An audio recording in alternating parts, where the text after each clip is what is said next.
Peace, beautiful beings. So today I wanted to talk about our midheaven and what that placement means in astrology. When we are working with astrology and the energy of the cosmos, it's like this natural support from the universe rather than force, right? There's no need to push. There's no I think. Is talent a real thing, or is that person just aligned with their higher soul purpose, what they came here to do?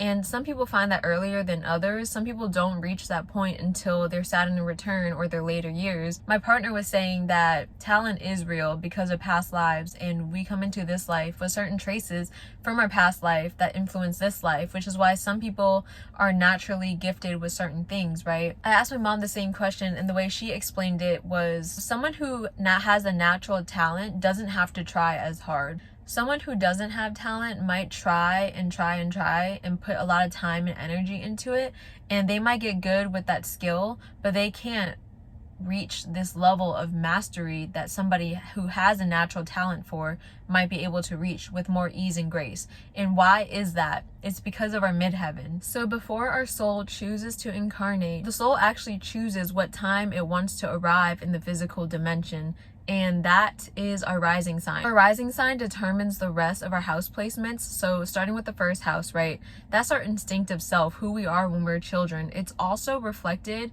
as the first breath that we take in this world. And when we take that first breath as sensitive newborn souls, there's an energetic imprint, an elemental imprint on our soul on a deep subconscious level, which is why your rising sign is something that we don't really have control over. It's kind of like our first introduction to the world, and that becomes us in a way. As we progress through life from our first house through all 12 houses, the start of our fourth house is the Imum coeli, which is the IC, which is Latin for the bottom of the sky. And this represents our most hidden, our most private self, who we are around family and things of that nature.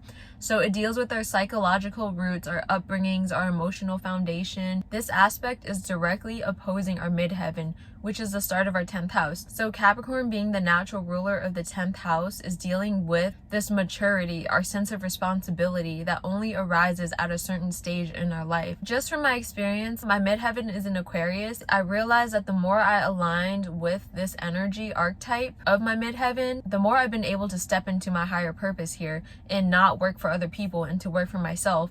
So I truly believe everybody has a gift, and that is revealed in our midheaven, in our 5th house, and also our north node, and our Venus, and our moon sign. In this world, in this age of Aquarius, where everything is being reformed, where the corporate world is coming to an end, everybody has a gift or a natural talent that they came here to share with us. There's room for everybody to be their own boss, to work for themselves, and to really establish a legacy. So people who are financially successful or have established a public role in their life at an early age are likely tapped into their midheaven. Basically, it's the start of our 10th house, and it's directly opposing our 4th house. So this is like a pivotal point in our chart, in the same way that your ascendant and your descendant are. The thing is, when you heal from your childhood traumas, when you gain a deeper understanding of why you have certain patterns and programming, when we work on our deepest childhood wounds and stuff like that, it brings us into the clarity of what we really came here to do. That's what the opposites of the midheaven and your IC represent. When you are tapped into your midheaven potential, you find this new version of yourself that sets you free from old limitations in who your family thinks you are. Our 4th house is actually the polarity of our 10th house, which is the house of career. It's the house of success and what we came here to fulfill.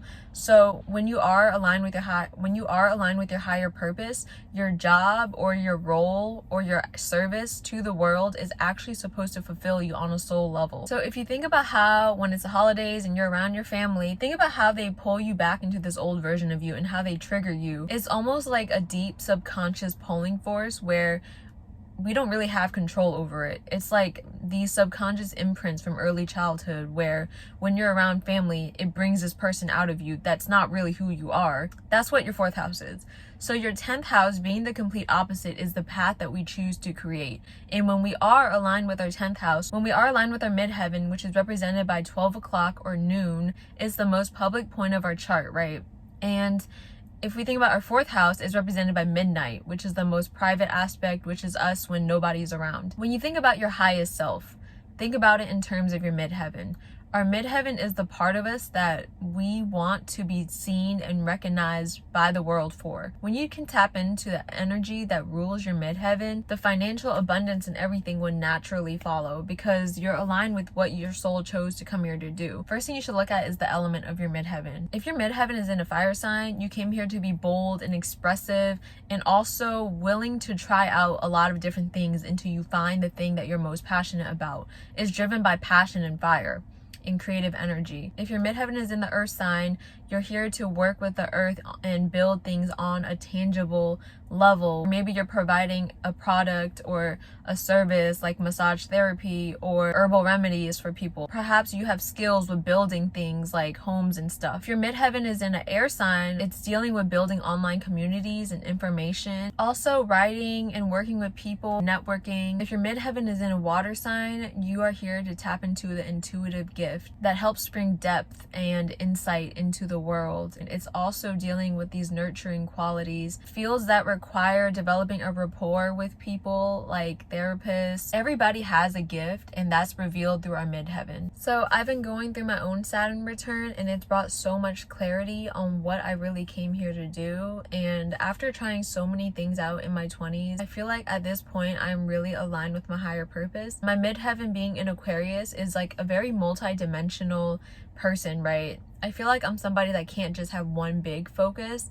I need to be working on multiple different things at one time, and that's how energy flows through me. So for me, I need a planner, I need to write to stay organized. So my second ebook, which is on Ophiuchus, the 13th sign, and Beyond the Basics, is gonna be released this spring equinox. Let me know if you have any questions in the comments about your midheaven and also what aspects in your own natal chart you would like to know more about. I am planning to do a whole series because I miss talking about astrology. So thanks for tuning in. Let me know if this video was helpful, and I hope you have a beautiful day.